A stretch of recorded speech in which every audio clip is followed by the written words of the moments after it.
Welcome to Everfree Network's EFR Presents. Today we're bringing you a fan fiction review. Yes, I know it's been so long. Unfortunately, our fanfic review coordinator, Moonlight, can't be with us today due to personal reasons, so I'm going to be heading this one along with my co-host, guest reviewer, fanfic connoisseur, and aficionado, Jack the Monkey. How do you do? So, the story we're going to be giving you today, and for the record, this will include some spoilers, so if you'd prefer to remain unspoiled, please take the time to read the fic before continuing in the review. The story is It Takes a Village by Determamfidd. I really hope I'm pronouncing that right, but I have no basis of pronunciation for this particular online handle, so apologies if I pronounced your name wrong. Yeah, I'm sure it'll be fine. If it is, just message us. If not, then it's all good. So the story's summary is pretty short. Spike only wants things to stay the same. Time, however, has other ideas. He's going to need a lot of help. And every pony story. So the story is essentially that Spike is growing up. And while he's still a kid, he is also a dragon. So he is growing and growing and growing.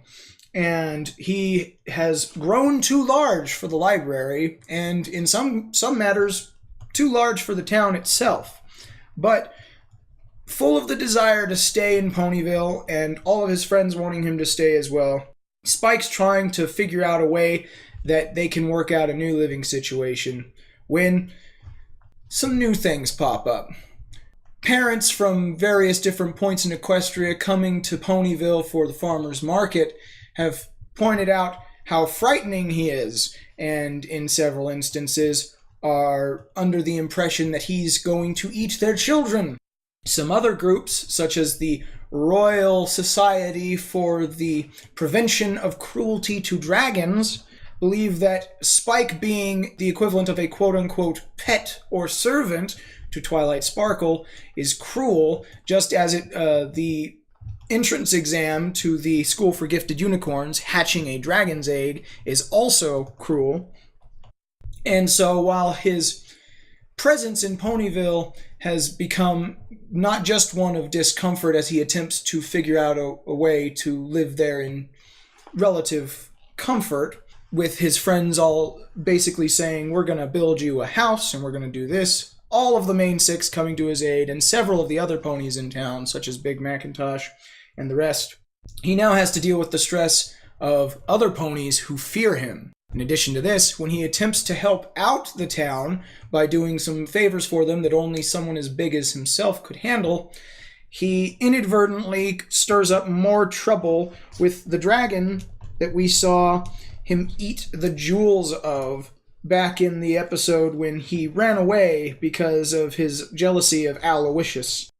This dragon is named Razorfang, as we find in this story, and he originally didn't bother with Spike because Spike was essentially a baby, and so he just settled for pretty much frightening the heck out of the guy. As you do. But now that Spike is more grown, he thinks that it's only right that he get his proper due, and essentially challenges Spike to what amounts to a duel to the death. Spike, being somewhat clumsy and awkward and not entirely in control of his flame or his powers, and not yet capable of even flying, as he's never practiced or given it a shot, his goose is pretty much cooked.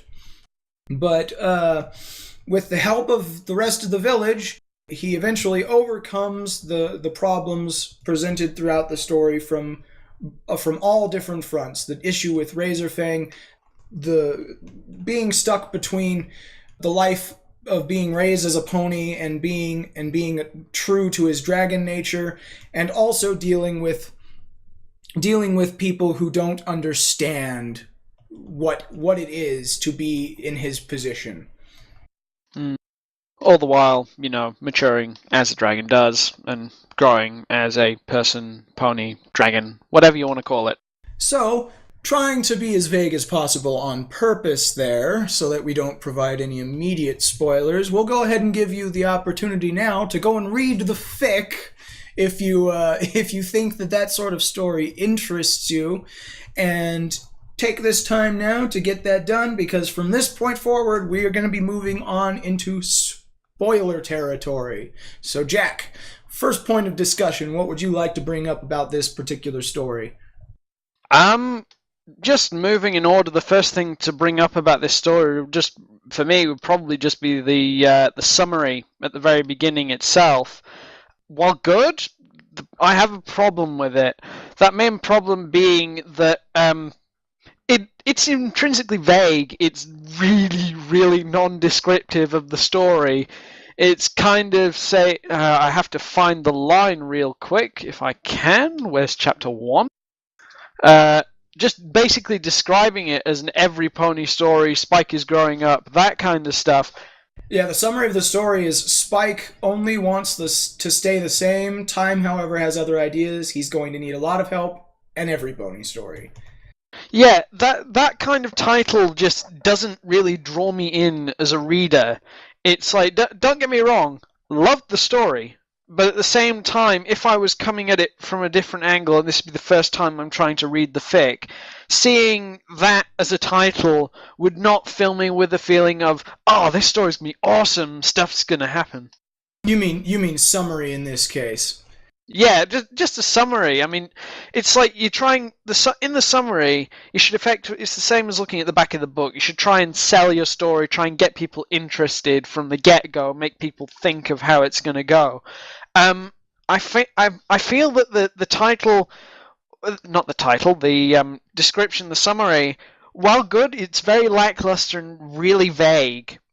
Having a bit of ambiguity and vagueness to the summary of the story isn't necessarily a bad thing, because if you intend to have any particular plot twists or stuff happen, you don't want them right there in your face in the summary.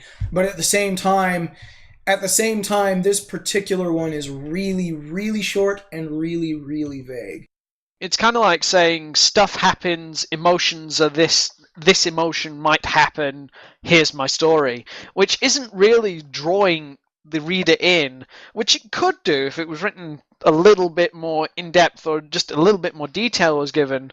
In the big overall spectrum of things, it doesn't wreck the story for me, it doesn't make it any worse or make me feel any different about it. It's just, if you're wanting more people to read your story, you're better off putting a title, or a description rather, I keep saying title for some reason, that draws them in and makes them want to read.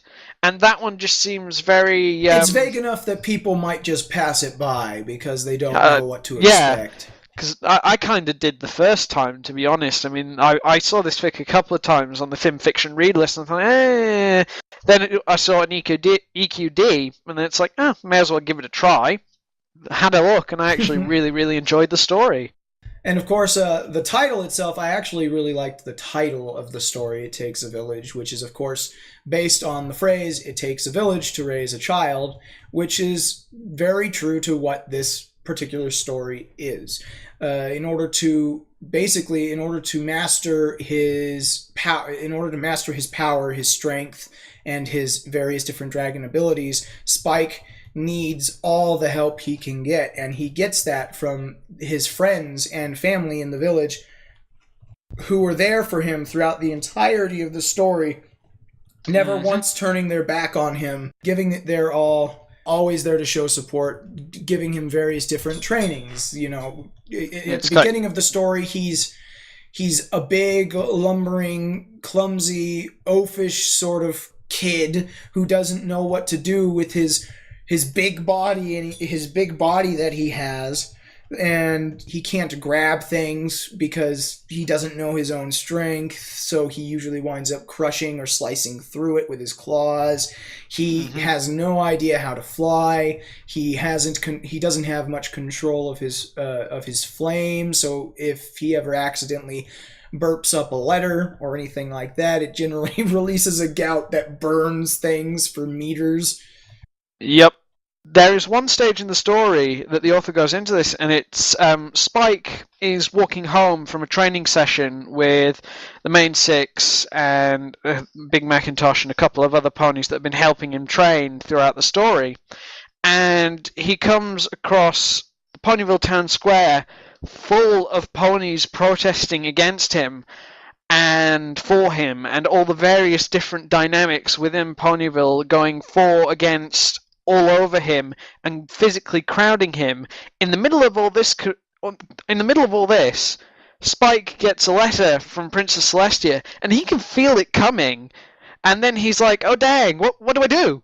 Dap? Really? Derp. Yeah. Oh derp! What do I do?" He's got a message coming through, and every pony on the ground can see it. And like, "Oh no! Wait, what's going on? He's doing something? Oh no! Oh no! Oh no! Oh no!" And everybody's panicking, and he's just like, "What do I do? What do I do? What do I do?" And he ends up shooting the stuff into the air.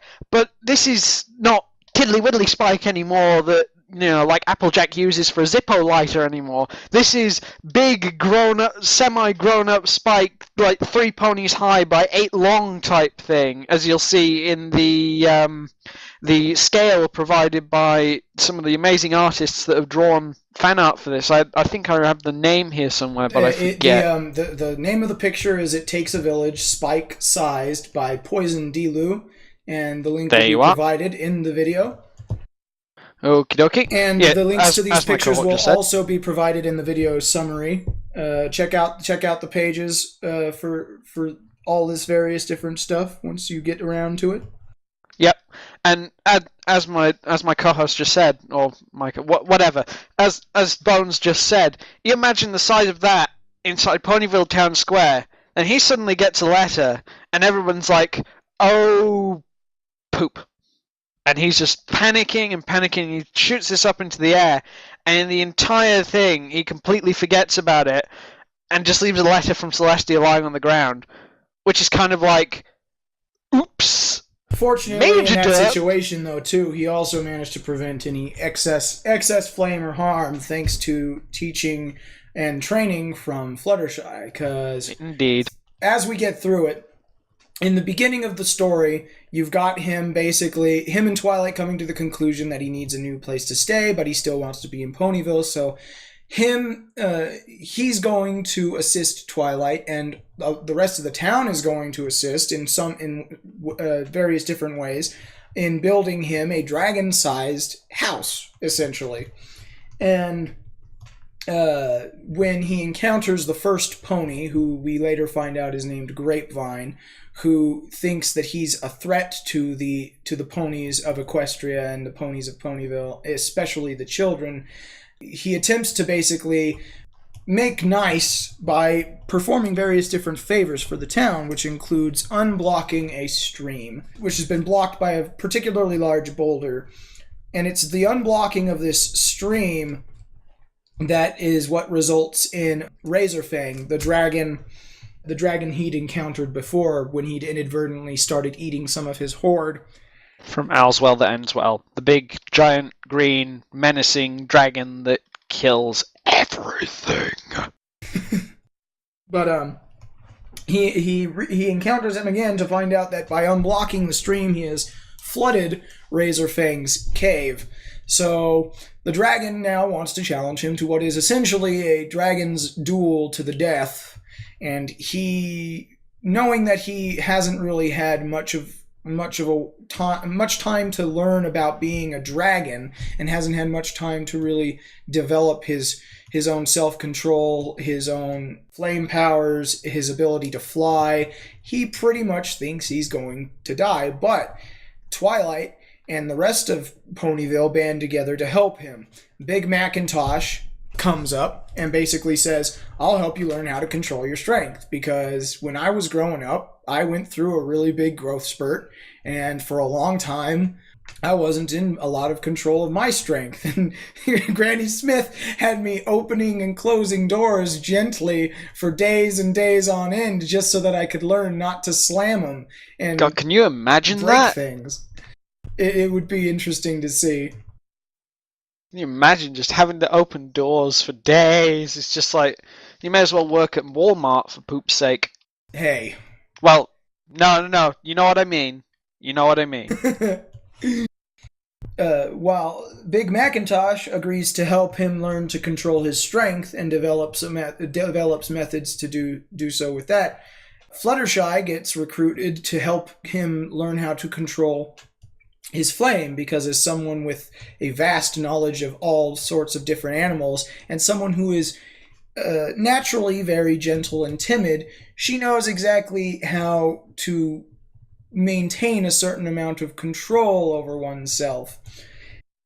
And in addition to that, Applejack side-alongs with that particular bit, since she's a Accuracy buff. world-class lasso thrower. Rodeo champion of Equestria was, I think, the line that Apple Bloom used. Was it? Rodeo champion, despite not placing. Hey, she got second. It's good enough. She didn't get second. I think she got like fourth. She got a couple of second-place medals, a couple of third-place medals, but she didn't get a single first. She got everywhere between 4 and 2. Yeah, that's right. Everywhere between fourth and second. But and in addition to that, Rainbow Dash, of course, best flyer in Equestria, says that she'll have Spike learning to fly and do all sorts of awesome aerial tricks in no time.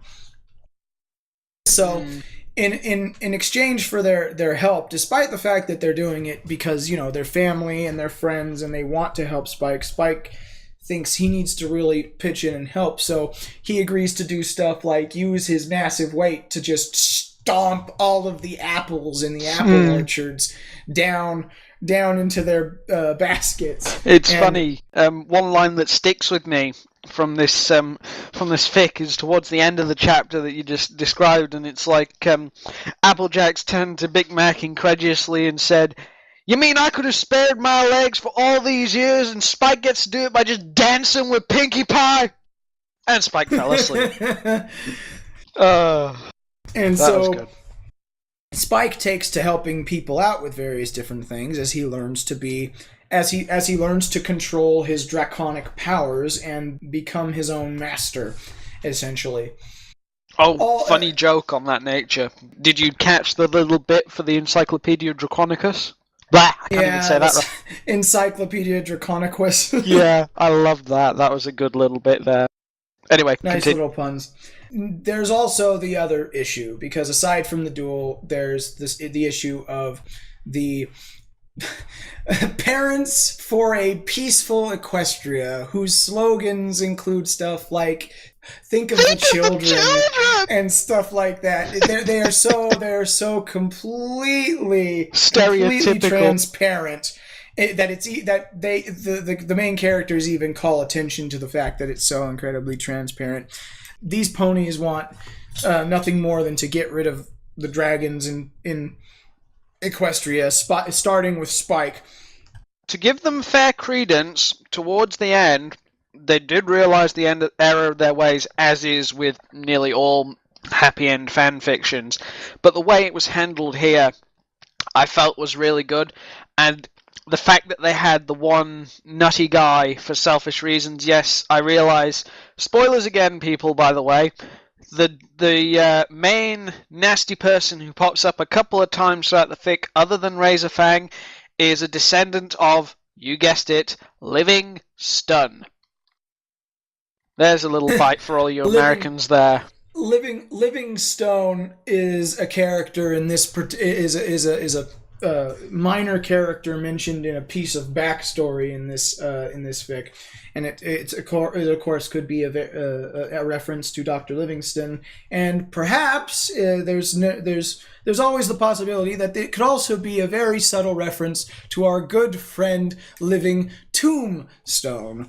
Yeah, I thought that, but yeah, it's kind of loose. But at the same time, you know, it could make it. Hell, he could have had a butler called Tombs. Who knows? So, these Parents for a Peaceful Equestria attempt to campaign against Spike. Meanwhile, there's another society on the opposite end of the spectrum called the Royal Society for the Prevention of Cruelty to Dragons. RSPCA with pony paint. Yes. It's the RSPCD. And the RSPCD are basically, they see the situation more like Spike is servile to Twilight Sparkle, and they think that it's inhumane, though not to... I know no one's human in this story, but we may as well just use the word the personality's there, and to be honest, it's a bit of a chore coming up with inhumane, because that just sounds ridiculous, to be fair. Yeah, well, yeah, and... Stuff it. We'll use it. Nobody can stop us. It's imponious, something like that. But Impony, infamy. They all got it, impony. Spike gets an opportunity to defend himself, especially when the mayor, without his consent, arranges for a photo shoot and interview, and so he attempts to portray himself as best he can in the interview, and the interview actually is a very despite the fact that they describe the interviewee as being smarmy and a bit of a... And gauche was the words that Rarity used. Oh, yes. Smarmy and gauche. Do drop it, darling. Incredibly gauche and tacky. I think she was talking to Spike? Maybe? I digress. Whatever. Digest. Someone's been watching too much Family Guy. Indeed. So, he goes through the interview and gets an opportunity to represent himself. And the article itself actually has a few pictures, which we will also be including in the video summary and in the video itself. Some great artwork in there. It Takes a Village, Spike's Scarf by Mr. Bristle. A screenshot from the show used for a baby picture that's present in the newspaper. Let's face it, Spike was cute. Even the main six confirmed it in this story. Just saying. Everyone confirms it. Spike was an adorable child. But let's face it, you never see... Even if you see a child that isn't adorable, you don't go, ew! You go, oh, isn't he cute? No, don't let him touch me. No, I don't want to. I don't know if that's necessarily true. My brother's said that he's seen his fair share of ugly, ugly babies. As he said it to their face, your child is ugly. Good day, sir. He's not exactly afraid of being blunt in certain situations. Tactless would be a word, maybe? Or... Oh, he knows when to have tact, but sometimes he deliberately chooses not to. Oh, dear. Usually it's because it's a friend of the family or it's a family member, so they understand he's just being playfully blunt, but... The Jim Lee Rustler of Old America Town. Yes. And the other picture present in the newspaper article in the fic as it appears on filmfiction.net is Spike by Cinder Dragon Spyro, and links to all of these different pictures will be provided. Small warning on... Is it that one or is it... Yeah. Yes, it's Cinder Dragon Spyro. There's some slightly more than PG rated. We are simply linking you to the picture. If you feel like perusing the entirety of Cinder Dragon Spyro's gallery... That's on your head. That is on your head, because not all of Cinder Dragon Spyro's gallery conforms to the PG rating of our website. So we are linking you directly to the perfectly safe for work picture used in the story, and nothing else. Yep. Anything else? It's on you. Now, with the news article, things get a little bit easier in some ways and a little more hectic in others, because Spike becomes more and more and more popular to an increasingly aggravating degree, just because he's getting fan mail, he's getting hate mail, he's getting death threats. Next Time I Won't Miss springs to mind. Sapphire Shores writes a song about his entire situation called Full of Fire that is not only incredibly exaggerating the issue, but is also a horribly, horribly poppy monstrosity. Imagine Rebecca Black's Friday combined with Baby, then set to a really, really, really soft, wistful tune of Pining for the Fjords type music. It's like a sob story in a song, and the way it's handled in the fic, Sapphire Shores is really, really chuffed with it. She's really happy. She's like, darling, it's an homage, it's fantabulous! And he's just like, yeah, thanks. And the main six proceed to use it for blackmail material for the rest of the fic after it's introduced. It works really well. And throughout all of this, Spike has to deal with his own personal training. He has to deal with the stress of his current situation and the fact that he may be dying in 1 month when the duel is supposed to take place. And also with the fact that every now and then he winds up having conversations with Razorfang, and Razorfang gives him advice while simultaneously insulting his lifestyle and the ponies that he loves. Almost calling it like it's almost got that reeking feel of alpha male. My horse is bigger than your horse, but you're doing okay. It's kind of like, ha! You call that a hill? This is a hill, but you're doing very well. Go away. It's almost. I feel it's almost petulant the way that Razorfang kind of shrugs him off, and later in the story, you I think that's kind of the goal, is to kind of show that Razorfang is somewhat conflicted, and also he is an old dragon, a very old and very bitter dragon, and you find out the reasons for that, why, later on. But one thing I need to comment on that I forgot to mention when I was talking about the Royal Society for the Prevention of Cruelty to Dragons.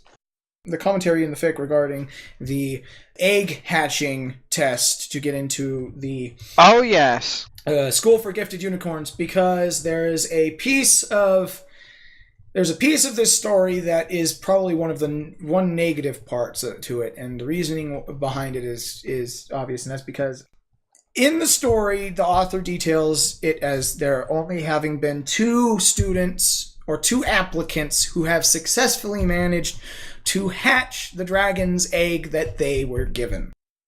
Those applicants were Twilight Sparkle, of course, and Trixie. Dun dun dun dun dun dun. Now, this is one of those issues where it's kind of... Admittedly, the early chapters of this story were written well before many of the Season 2 episodes, well before Magic Duel came out, well before any of that, but I think that I think that Ghostbusters gave us a pretty clear idea of where Trixie stands, magically speaking. Her talent is not potent. It is not potent magical talent. It is not powerful. She is just a very skilled showmare. She specializes in magician's magic. She specializes in stage magic, prestidigitation. If you were to compare Trixie and Twilight, it would be like comparing Harry Houdini to Harry Dresden. Oh dear. You can't really compare To the two. be fair, they both share the same name. Just because it's an orange, just because you say it's an orange, doesn't mean it's an orange.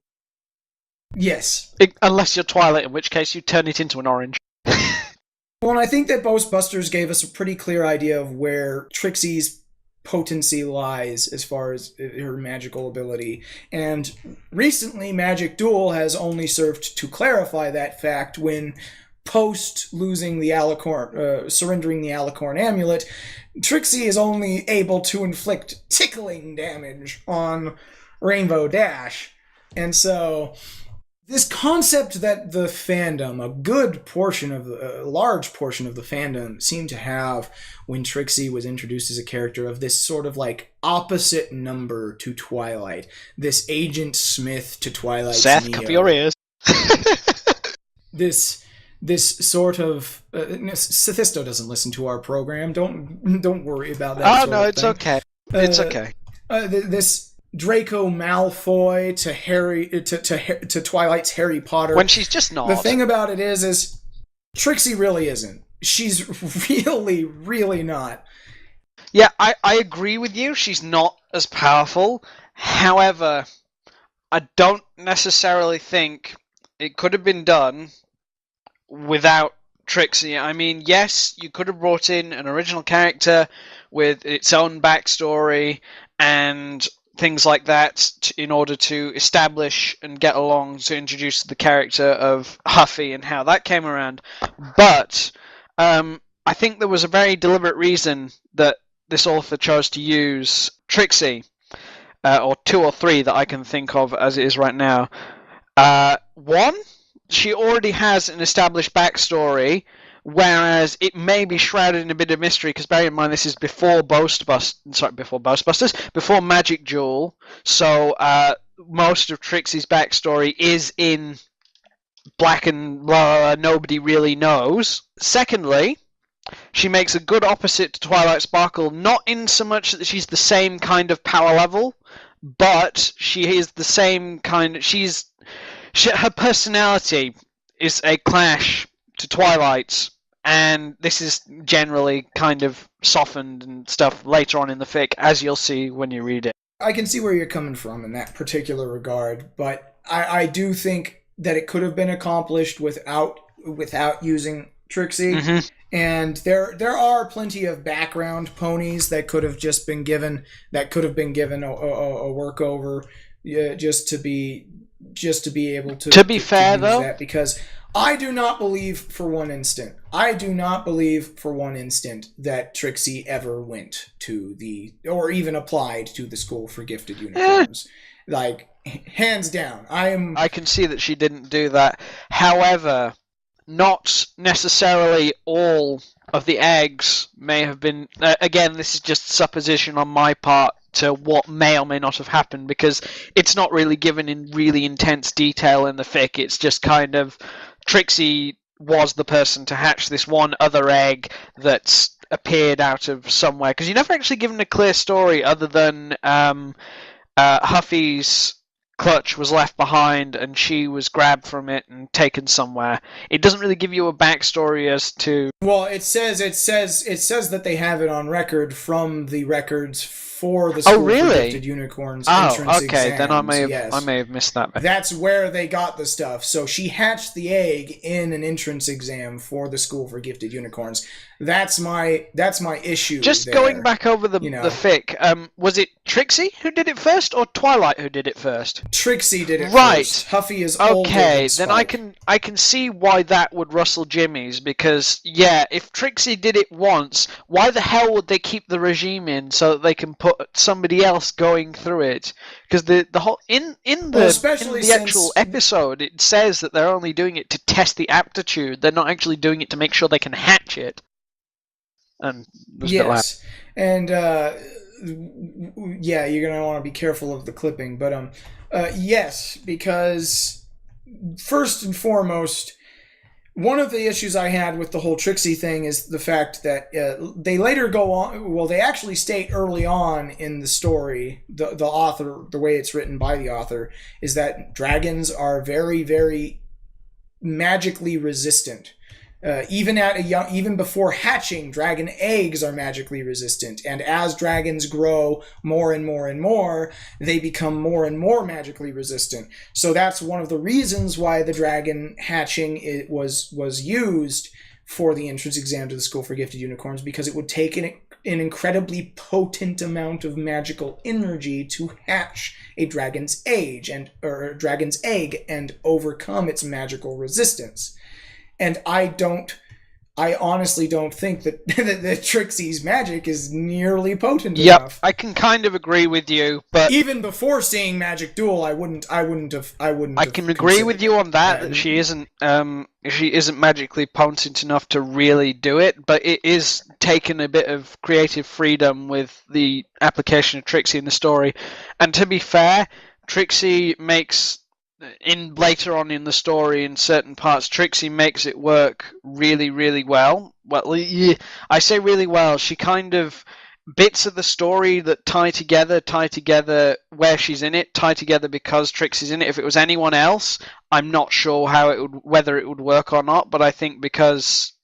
It could. It's just it doesn't. But it wouldn't be the same. It wouldn't be the same way. That's not necessarily a bad thing. But moving on from Trixie in this regard to the dragon that Trixie hatched, named Huffy. Huffy the magic dragon. Huffy is initially believed that it's possible that Huffy, who is a female dragon, hatched before Spike, so she is in fact older, with purple scales and white ridges. I think maybe that there's some play on the imagery in there, because if you notice, Spike, his signature color is purple, to do with Twilight Sparkle. I seem to think that from the descriptions given of them and from what we've seen in the episode, the colouring is based on, because they've been magically hatched, they take on some of the colouring of the person who hatched them. So Huffy got the white from Trixie's mane and all that kind of thing, and Spike got the purple colour from Twilight and her mane colour or fur colour. I call it body colour, really, but anyway.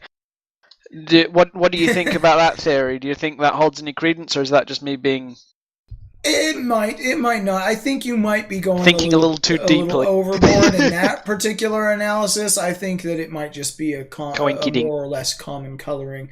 They even go so far as to think that perhaps Spike had come from the same clutch of eggs as Huffy, and perhaps Huffy was a dragon sister he hadn't any idea about.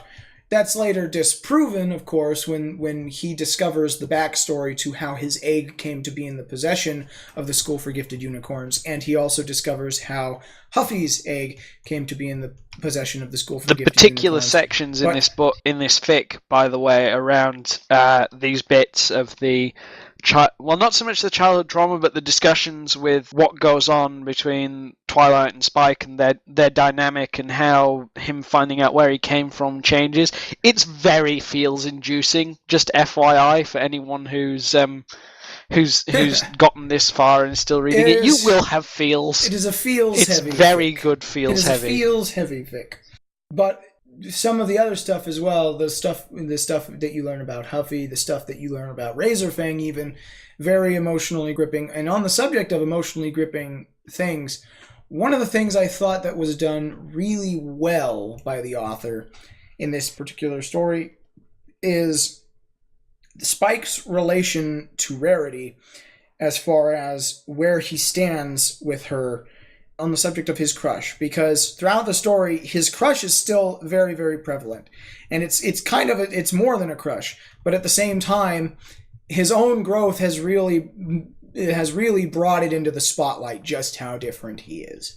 And there's this great line in the story where, after talking with Rarity, she smiles at him and they say their goodbyes and she walks away, and he's looking at her and he thinks to himself, she's so beautiful. She's so small. She's so small. It's a very significant one. And it's this kind of just one line that just really puts out there all of the realization, all of the potency of that one thought, just that I can never be with this girl because she is so small. We different are just world. So different. We come from completely different worlds, as much as I wish that we didn't. And later on, when they get invited to that year's Grand Galloping Gala, as you do, and at the gala, he's actually something of a popular figure there. Main because, attraction. Of course, everybody by this point has heard of the Dragon of Ponyville, and they want to talk to him about so much stuff. And the ambassador of the Wormstadt, which is essentially she who blocks the sun, the biggest Mama Jamma dragon in the entire world. The biggest, oldest, basically the queen of the dragons, who never leaves her cage. Self-imposed queen of the dragons, I might add. Nobody wants to stand up to this woman, this dragoness of power. So everybody just kind of does what she says. When you're as old and as huge as she is, and you live in a society that pretty much values power above everything else, power and size and strength, I don't think there's going to be many people stepping up to challenge her authority. True. But the ambassador of the Wormstadt is actually a wyvern, and he, of course, wants to speak with Spike. Several other people want to speak with Spike, but where the gala scenes really get me is in the scene when Rarity is going to dance with Fancy Pants. And she's so excited about dancing with Fancy Pants because it's very clear that she and Fancy Pants have a thing for each other. And Spike realizes this, and he has that jealousy flare up. Jealousy plus big brother, well, not so much brother, but you know where I'm coming from, the whole protective instincts, and possessive so influences from his draconic nature, plus the whole mixing in with the crush, because at this stage in the fic he hasn't, well, he's kind of halfway he hasn't through quite accepting moved on. that Rarity won't be his, and it's this crucial moment in the fic that he realizes that it'll never happen. It's one of the key moments in the fic for Spike and his and adulthood. that she just thinks of him as a friend, and it's inevitable. My good friend Spike. And you can hear the heart breaking. It's like somebody dropped 1,000 glass, the crystal heart, precious crystal glasses, and you can just hear the shattering, and plenty of people have been in that position too, where someone you've liked for a really long time basically reveals that they're completely interested in someone else and have never thought of you that way, and you try to play it off like Spike does. The swag on. Rarity's excited because Fancy Pants and her are gonna go on a date.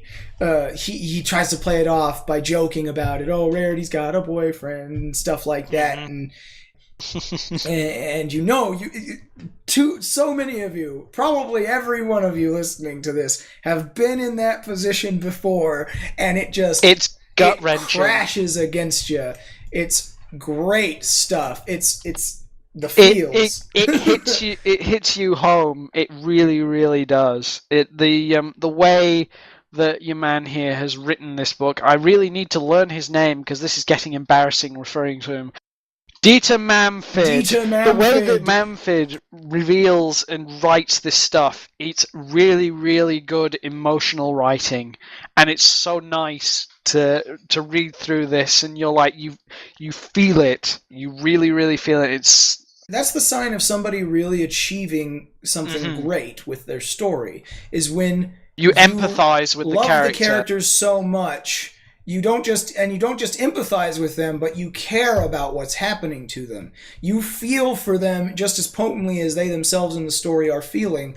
You don't want to see this heartbreak, and when it comes, it eats you up, and you start to tear up, and you just want to cry. Manly tears have been shed reading this fic. It is a good story that makes you cry for it. It is a good story that makes you cry for its characters. A great story that makes you cry for its characters. He communicates the emotion from the character through the reader very, very, very well. It's beautifully, beautifully written. I'm just kind of laboring the same point here. He can't spell Aloysius correctly for beans, but he can make you feel absolutely for the right characters. Up until the point he uses the word hooked up. Then it's just kind of... Now, we'll get to the epilogue later. That's a whole other kettle of fish. The epilogue is a whole other monster. But interesting choice of words. With all the stuff that's happening, everything's progressing on. He's learned to fly. He gives the ponies of Ponyville rides through a harness on his back. He has mastered his flame to the point to where it's not just super controlled. It's also really, really potent and powerful to the point to where it actually exits the visible spectrum of energy that we can perceive with the naked eye. It's like a really, really super hot type thing. Like almost imagine an acetylene torch, but turned up to maximum setting. You can barely see it, and all you can see is that tiny little blue flame. It's super, super hot. And his description of such flame and the way that Spike, in the preparation and walkthrough of how Spike conjures his flame, is very well described by Manfidd here. It's very good. Yes. He also has become incredibly agile thanks to the help of Big Macintosh and the rest of the Apple family doing obstacle course work. He's become very strong from rock lifting, starting off with Tom. It was a tumultuous relationship. Basalt blocks for his house, and I'm sorry, I had to throw a bad pun in there. He's now he's now become a strong, agile, very controlled. He can pick up apples, eggs, Squash. teacups filled with water. He can pick up various different fruits and vegetables, Much to his own and delight. all manner of tiny items with his claws, with just the daintiest little application of force, and he's become a very potent little dragon. Even if he's big to the ponies, he is still incredibly small by comparison to the enemy he has to face. As you see, if you check out the scale that we've provided in the links below, to comparison between him, Huffy, and then Razorfang. Why the heck did I say Fluffy? Oh god, let me try delivering that line again. Okay. As you'll see when you see the scale that we've provided in the links below, to a comparison of heights between Spike, then Huffy, then Razorfang. I mean, it's like going from a pen to a book to a car type thing. It's ridiculous. Mm-hmm. And so when the duel finally comes, it's thanks to all of the help of the entire village, the entirety of his family, which is essentially, he's come to think of them almost, they are his horde. Other dragons who have lived amongst dragons and been raised by dragons might hoard things like jewels or just gold, odds and ends and bits and pieces, or odds and ends and bits and pieces, or something. But his hoard, the thing that he cares about, the thing that is his to guard, his to protect, his to love, are the ponies of Ponyville, his family, his friends. And thanks to their help, it is because of their help and their assistance and their love and the care that they have for him, that when it comes time to duel Razorfang, he is victorious. And he spares Razorfang's life. In fact, he uses his winning condition. Spoilers again. He uses his winning condition because as part of the draconic nature, which you'll read in the fic, the winner gets a choice of what happens at the end of the battle. He can choose whether the combatant lives or dies, because the conditions are mortal injury, not death, mortal injury. Mm-hmm. And because of the nature of the duel, they had to bring in a draconic mediator, wizard, warlock, if you will, from the outlands of dragon culture. A dragon wizard, essentially, a dragon As if they weren't dangerous enough. They can do their own flipping magic. Well, if you're going based off of Dungeons and Dragons, which the dragons of the world of Friendship is Magic aren't quite like, but considering Hasbro owns Wizards of the Coast, who publishes Dungeons and Dragons, you can see some similarity here and there. If you were to go that far, dragons as old as Razorfang and as old as the dragon wizard that they have brought in, or the dragon magician, I should say, that they brought in, is the Magician of Coal Crater. He's referred to as the Magician. He's referred to by his title, Magician of Coal Crater. And you learn... Quite funnily... you learn what his actual name... You learned that his actual name that he had been given all those years ago during the quote-unquote pre-classical era, which is like 700 and... was Indigo. 700 odd years ago, was it? Something close to that, yeah. His real name was Indigo, or Digsy, as it were. Digsy. I love that name. A nickname, Digsy.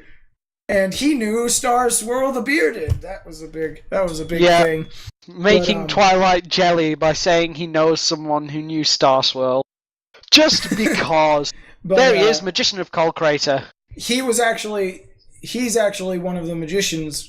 His magical potency, it's really potent because he's actually a magically hatched dragon from Star Swirl the Bearded's time, and actually had pony friends at one point in time, but left when they dropped in the harness when he was giving them rides. Wait, what? Say that again. His friends dropped in the harness to their deaths when he was giving them a ride. That's when he stopped hanging around ponies. Yeah, I see. Because I did read that bit, but I never actually got that. Huh. But oh, and you know what? We didn't give Huffy a proper enough little bit there. Huffy is older than Spike, but her By about 60 years. Her time with ponies, which is interesting because you have to wonder, how old is Trixie? Well, no, her egg was hatched before and kept. Well, no, I mean her egg. I was referring to her being older by hatching time. Oh, she's not that eggs. significantly. Yeah, she's not that much more significantly older than Spike by hatching age, but by lay age. She is larger than him. Oh yeah. But she is larger than him, and but that could be kind of drawing on the whole thing in the animal kingdom, whereby some animals or whatever the females are larger than the male. I think Spike. Or maybe Spike's just a runt. Spike may or may not just have hit his next growth spurt yet. But then again, considering that the largest and eldest dragon of the entirety of the Dragon Society is female, who knows how the size issues work? But Huffy was quote unquote raised by Trixie, by the great and powerful Trixie when Trixie was essentially a kid. The problem was Trixie sucks at raising. Huffy was essentially treated as little more than a quote-unquote... Well, what I should say is she was treated as little more than a stage assistant and a servant. And when Huffy caught Trixie boasting about how great it was to own a dragon, pet dragon, to own a dragon, she ran away to the Brumby Brushlands. The Bumby Brushlands. Bumby Brushlands. Say that Brumby 5 times fast. Can't even say it once. My tongue gone now. It's like Apple Bloom in... she fled to the Bumby Brushlands, and in the Bumby Brushlands, she had to fend for herself. She had to eat whatever she could, from dirt to meat, dirt to rocks to grubs, to whatever plants she could find, to even meat. When her first taste of meat was a dead deer that she came across, and she was just so hungry. But she hasn't been around Pony Society for a long time, and it's her through a connection that Just Cause, the leader of the Royal Society for the Prevention of Cruelty to Dragons, who befriends Spike early on in the story. Through his connections, he's able to find out exactly who, what, when, where, and why in regards to Huffy's backstory, and get her, go out and find her and basically invite her to come and spend a little bit of time in Ponyville. And the reconnection to ponies really helps her. And meanwhile, Spike has been in touch with Trixie to attempt to get her to make amends. Spike plays Huffy, matchmaker and Dr. Phil all in one. Spike plays Dr. Phil, matchmaker, all that sort of thing to Get a lot used of people. To it. But you're moving closer to the epilogue again, so shush.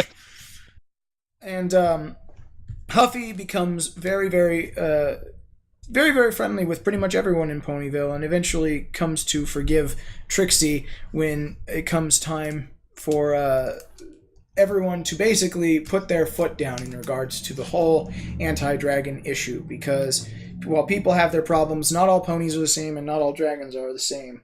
And basically, there was an attempt on Spike's life at one point in time. It was a short, sharp affair. It was a harpoon. Where a harpoon was fired by one particular Livingstone, character. We find out later. In the encounter, Blarney Stone. That's true, Blarney Stone. Yes, poorly chosen Blarney name, Stone. But anyway. And Blarney Stone fired that harpoon at him and attempted to kill him because he feels that he was robbed of his birthright to a hero's legacy, because his ancestor Livingstone was basically robbed of all of his glory when the law preventing dragon hunting was put into place, and he became infamous, basically demonized in the eyes of the people to come after, as a monstrous person who would take the lives of dragons and steal their eggs. and it wasn't entirely untrue. And so Blarney thought that he was being robbed of what was rightfully his, a hero's legacy. And all the money that came with it, because, money's always a motivator. And yeah, all of the wealth and power, because, that's necessary. But throughout it all, everybody grows as a character in this story. Everybody learns new things about all the different stuff. The author does a really good job at developing the dragon culture, the backstory to Equestria, stuff like the law that prevents the hunting of dragons and prevents the hunting of ponies by dragons within the borders of Equestria.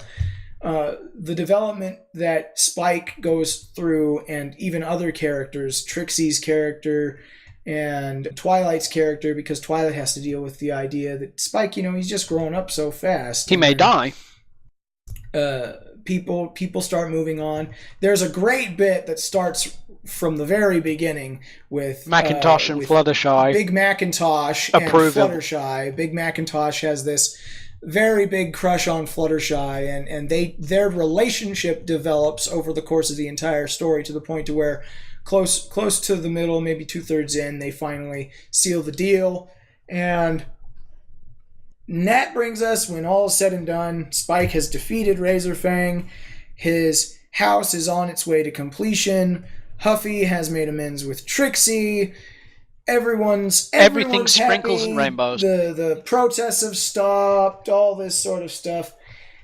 And the future is uncertain. We get the epilogue. Now, I'm just going to warn you. Now, Bones has a bit of an issue with this. I do as well. The epilogue is a sore spot for me on this story, because this story is 16 chapters plus an epilogue.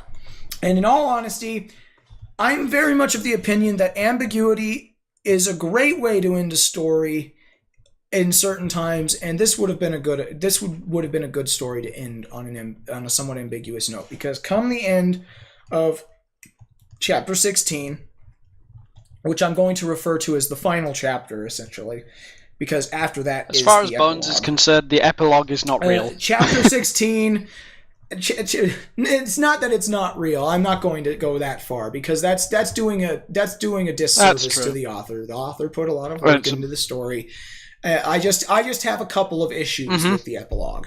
Now, in chapter 16, what I will refer to as the final chapter, all of the stuff has been wrapped up, essentially. They're well on their way to building Spike's house. The Parents for a Peaceful Equestria have essentially disbanded because their entire mission statement, their entire goal was based on misunderstanding. Poor facts. Essentially just lies. And a lack of facts. Lack of fact checking. They do go on to form a society for equality in Equestria, which is always a good one. It's nice to see a well-explained 180. And so they've moved forward and are now working with the Royal Society for the Prevention of Cruelty to Dragons.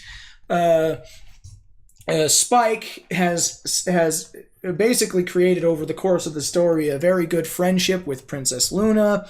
He gets to stay near his family. He has become a dragon. Him and Huffy actually seem to be getting a growing connection, and all just a bit on Princess Luna before we hit the epilogue. And it's kind of sort of like, you could have easily ended the Bilbo Baggins way and just put, and he lived happily ever after to the end of his days, and it would have been fine. But we got an epilogue. Now. And the epilogue 5 years after. 5 years later. Spike is living in a finished home, and Huffy is a regular visitor, by the way. Huffy is a regular visitor, and the majority of the epilogue centers around the implication, as Spike speaks about it with Twilight, that he's going to either ask Huffy out or ask for her to become his mate. Something thereof. However you want to refer to it as. And in addition, and while all that's going on, we're given bits of information related to other things. And those other things are what kind of bothers me. First and foremost is that the author seemed to feel the need to pair up every pony who had not been paired up at the end of chapter 16. I'm all for tying up loose ends, and the way that Mumford deals with this is okay. His terminology that he used to describe tying up the loose ends and the ships at the end, because that's effectively all this epilogue is. It could easily be described as a flotilla chapter because there's so many ships. It's not ridiculous, but it's like it's kind of tying up loose ends that don't necessarily need to be tied up, and like and some of the phrasing is what really the terminology really kind of ruins makes it feel superfluous. For example, he decides to just kind of throw out there that Applejack and Rainbow Dash hooked up. That's the actual term he uses. Literally, that's the term he uses. They hooked up after a party, and they've been together ever since. And though they get in arguments a lot, they're completely happy. In all fairness, it was an okay resolution. The way he worded it was what killed it. I'm not saying it ruins the fic as total. To each his own on whether or not it did or did not come from nowhere, because you can't really argue that there was some basis for build-up in there. It really wasn't. There really wasn't anything that could have possibly pointed to this. It's not hinted it really at all does throughout seem the fic. Like it's just. It really seems, especially to me, like it comes out I can of agree nowhere. with you on that. The way the author lays it out, because if you've gotten this far and you still haven't read the actual fanfic or whatever, shame on you. But in the actual fic, when they go to the gala, pretty much Rainbow Dash and Applejack get absolutely plastered at the gala. They are utterly how does Michael McIntyre say it? They're thoroughly trampolined. Anyway, they get so plastered, and he uses that small paragraph of them stumbling around drunkenly singing the Sapphire Shores song that she wrote for Spike as a premise for creating the ship.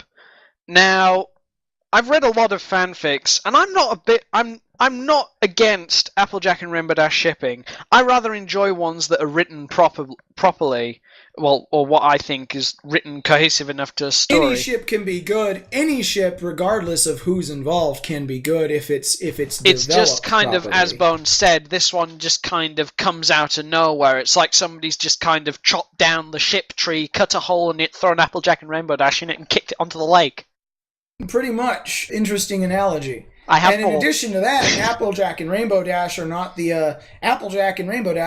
only ones. As I said before, the author Determamfidd decided to go ahead and kind of put it out there as basically fact that now Spike and Huffy do have this sort of thing, and he is going to essentially like pop the question, and he didn't just throw out Applejack and Rainbow Dash. He also threw out little factoids about Rarity's relationships, where he mentions that Rarity had been on and off with several different people. Fancy Pants didn't work out.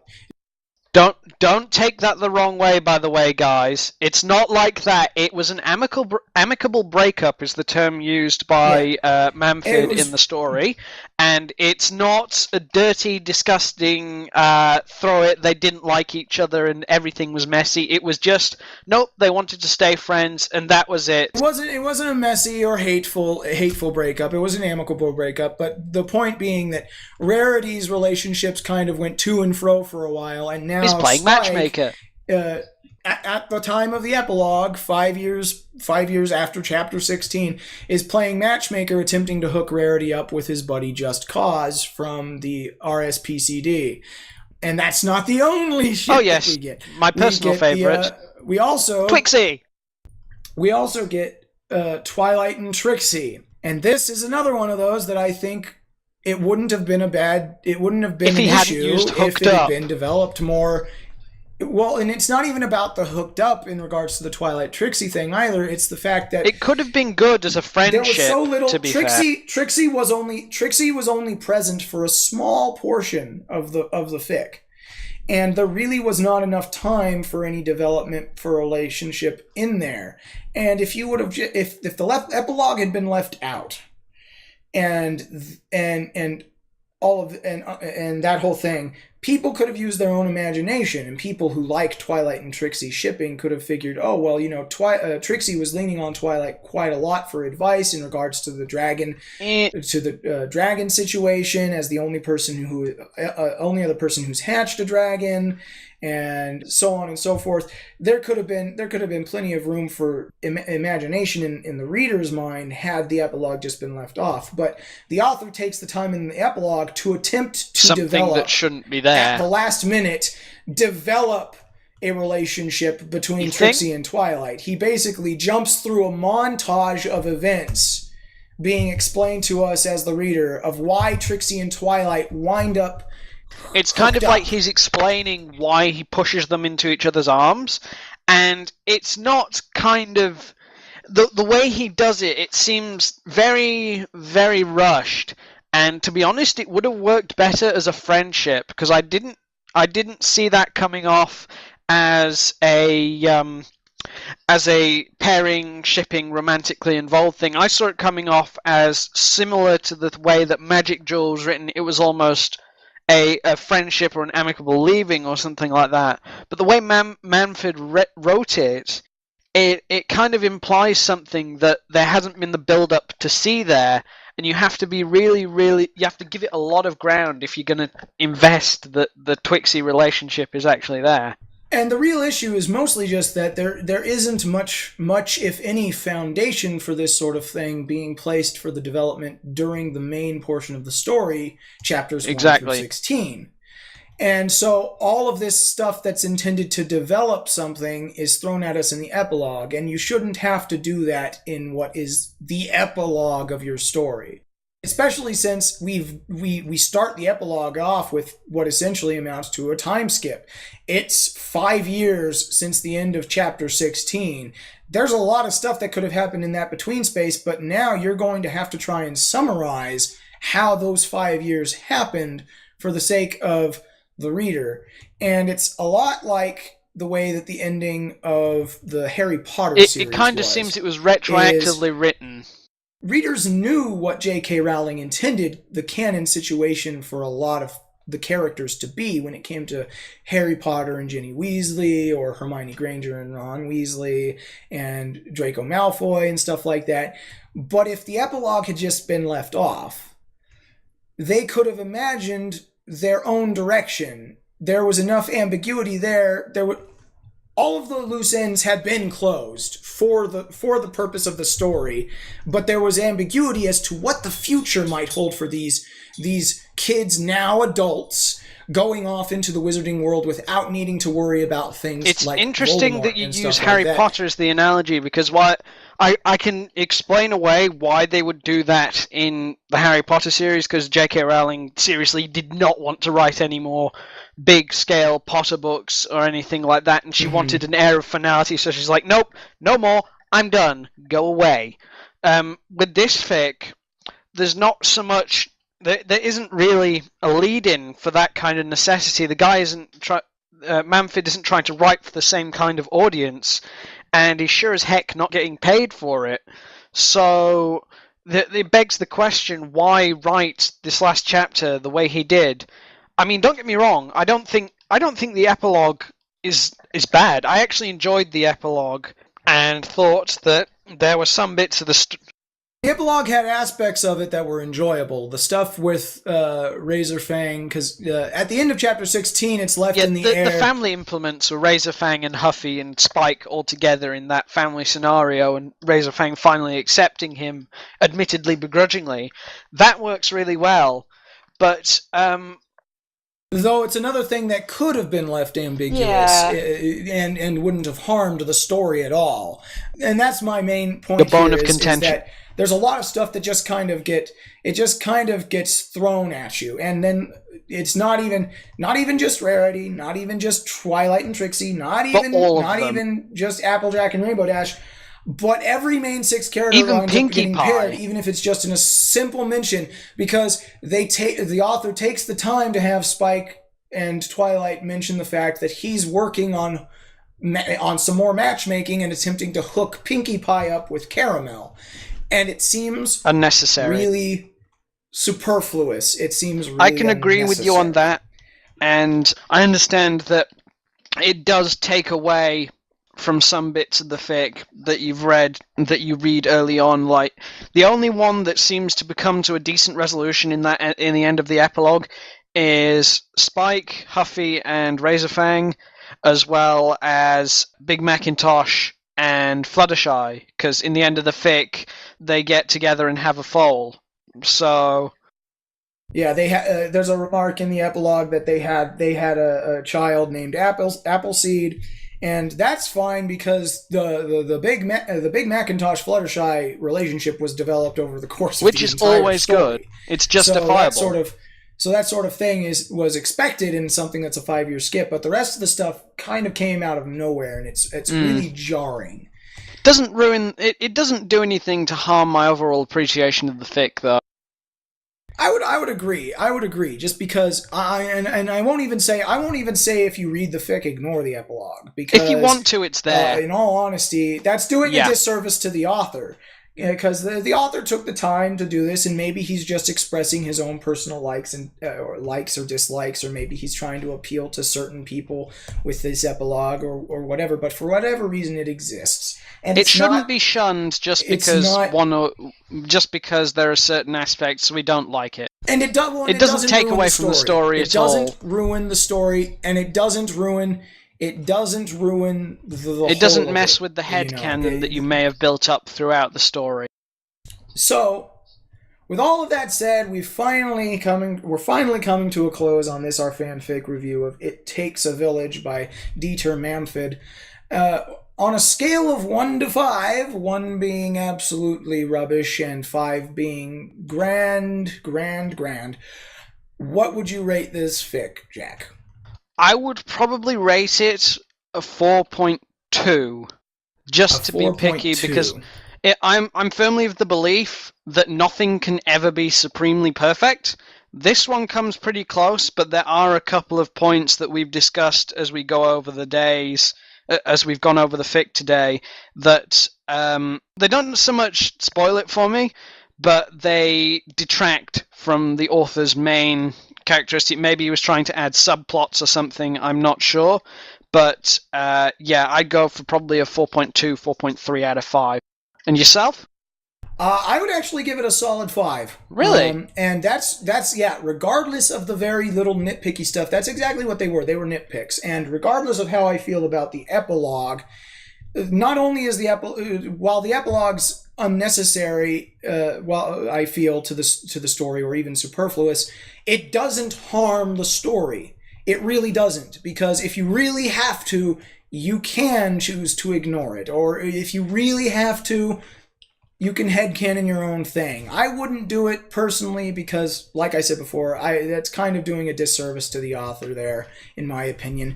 But I get where he was coming from, trying to wrap up some more of the loose ends. The Pair of the Spares thing may bother me, but this story was able to get a really powerful emotional reaction out of me. That is a rare thing for fan fiction. It's a rare thing for me to have a story that actually makes me want to shed tears. And the sheer level of depth given to the development of Spike, being this child in a monster's body, essentially, being a dragon amongst ponies, being a predator amongst prey, and fighting against society's view of him, his fellow dragons' views of him, fighting against everything his instincts tell him to do in order to be his own person. And what's more, the emotional reaction that you get when he has to face some really, really tough stuff, important realizations, really tough situations with his crush on Rarity and stuff like that, and his relations to the ponies in general.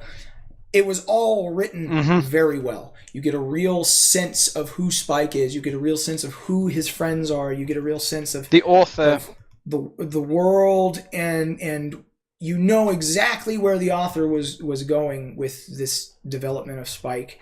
And it's one of those stories that I cannot say that it is less than a 5, because something that affects you at that deep of a level emotionally, something that is capable of bringing a tear to your eye, something that is capable of making you feel for a fictional character, is always good. That is a worthwhile read. And I will give this story a 5 all day long, regardless of what I feel about the epilogue or Trixie or even Determamfidd's continuous misspelling of Aloysius, because it is Aloysius, it is not Aloysius. It is spelled not A, but O-W-L-O. No, I can't You spelt it in. right. You spelt Anyways, it in the mumble. I will post in the video. O-W-L-O-W-I-S-C-I-O-U-S. Yeah, we will post a comparison of what Determamfidd spelled it as versus the actual official spelling from the episode credits / toys and all of that of Aloysius. But my point being, those minor nitpicks would never make me mark down this story because it is that powerful. It makes me feel. It makes you feel feeling. It brings the feels. It is an extremely feels-heavy fic. That is important. If you like fics that can tug at your heartstrings, if you like fics that really know how to play with your emotions, register a response for a start, fics that know how to handle a character, and then this is definitely a fic for you. And if you've stuck with us this long, then while we've given away much of the story, I still encourage you to go out and read it because it is a very potent, very powerful fic. It's a very good fic. And hopefully we will see similar things from the community and possibly Determamfidd himself again. I have one more thing before we go.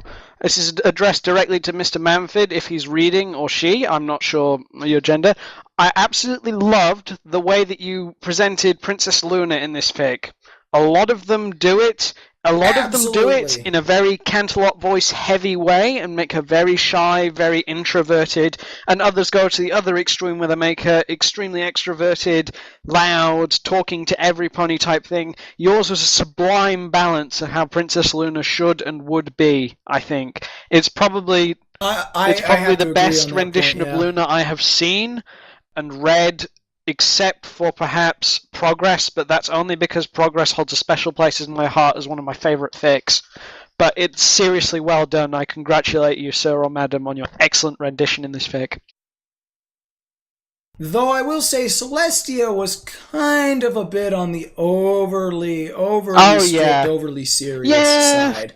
She kind of felt like she was taking things a little too far to the extreme than was natural for her character, but it all worked well as it was. I loved this fic. It was fantastic. I found it really, really good when I first read it. I highly recommend it. I highly recommended it to Bones, hence why we're doing this fic review today. It's excellent, excellent fic. I agree. And with all that said, it's time for us to wrap it up. So thank you once again for joining us here on Everfree Network Presents our fanfic review of It Takes a Village by Determamfidd. You can find it on femfiction.net. We will provide a link in the episode summary down here and links to all of the various different pictures used in this fic as well. Lots of fan art for this particular fic. Good job there, Determamfidd, on that particular note. And with all that said, I have been your host, Brushin Bones. And I'm Jack the Monkey, and it's good night from me. And good night from me. See you guys next time.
Welcome to Everfree Network's EFR Presents. Today we're bringing you a fan fiction review. Yes, I know it's been so long. Unfortunately, our fanfic review coordinator, Moonlight, can't be with us today due to personal reasons, so I'm going to be heading this one along with my co-host, guest reviewer, fanfic connoisseur, and aficionado, Jack the Monkey.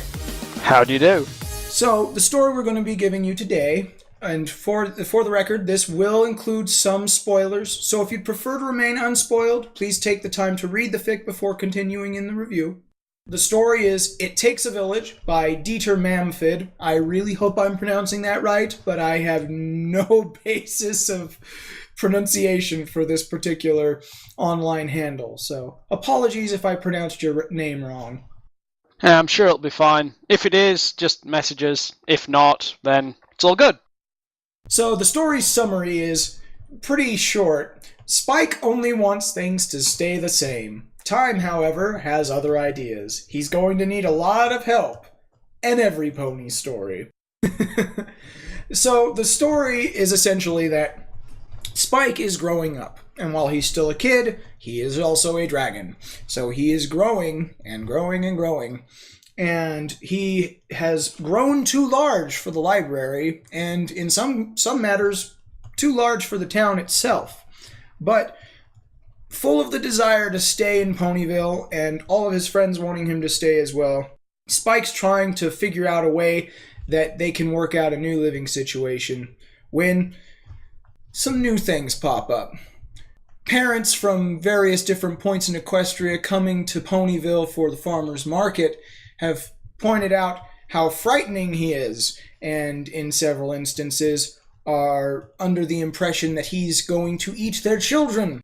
Some other groups, such as the Royal Society for the Prevention of Cruelty to Dragons, believe that Spike being the equivalent of a quote-unquote pet or servant to Twilight Sparkle is cruel, just as the entrance exam to the School for Gifted Unicorns, hatching a dragon's egg, is also cruel. And so while his presence in Ponyville has become not just one of discomfort as he attempts to figure out a way to live there in relative comfort, with his friends all basically saying, we're going to build you a house and we're going to do this, all of the main six coming to his aid, and several of the other ponies in town. Dragon nature, and also dealing with people who don't understand what it is to be in his position. All the while, maturing as a dragon does, and growing as a person, pony, dragon, whatever you want to call it. So, trying to be as vague as possible on purpose there, so that we don't provide any immediate spoilers, we'll go ahead and give you the opportunity now to go and read the fic if you think that sort of story interests you, and take this time now to get that done, because from this point forward, we are going to be moving on into spoiler territory. So Jack, first point of discussion, what would you like to bring up about this particular story? Just moving in order, the first thing to bring up about this story, just for me, would probably just be the summary at the very beginning itself. While good, I have a problem with it. That main problem being that it's intrinsically vague. It's really, really non-descriptive of the story. It's kind of I have to find the line real quick if I can. Where's chapter 1? Just basically describing it as an every pony story, Spike is growing up, that kind of stuff. Yeah, the summary of the story is Spike only wants this to stay the same. Time, however, has other ideas. He's going to need a lot of help, and every pony story. Yeah, that kind of title just doesn't really draw me in as a reader. It's like, don't get me wrong, loved the story. But at the same time, if I was coming at it from a different angle, and this would be the first time I'm trying to read the fic, seeing that as a title would not fill me with a feeling of, oh, this story's going to be awesome, stuff's going to happen. You mean summary in this case? Yeah, just a summary. I mean, it's like you're trying in the summary. You should It's the same as looking at the back of the book. You should try and sell your story, try and get people interested from the get go, make people think of how it's going to go. I feel that the title, not the title, the description, the summary, while good, it's very lackluster and really vague. Having a bit of ambiguity and vagueness to the summary of the story isn't necessarily a bad thing, because if you intend to have any particular plot twists or stuff happen, you don't want them right there in your face in the summary.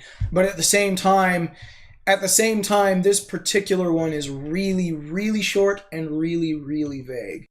It's kind of like saying stuff happens, emotions are this emotion might happen, here's my story, which isn't really drawing the reader in, which it could do if it was written a little bit more in depth or just a little bit more detail was given. In the big overall spectrum of things, it doesn't wreck the story for me, it doesn't make it any worse or make me feel any different about it. It's just, if you want to, such as Big Macintosh and the rest, he now has to deal with the stress of other ponies who fear him. In addition to this, when he attempts to help out the town by doing some favors for them that only someone as big as himself could handle, he inadvertently stirs up more trouble with the dragon that we saw him eat the jewels of back in the episode when he ran away because of his jealousy of Aloysius.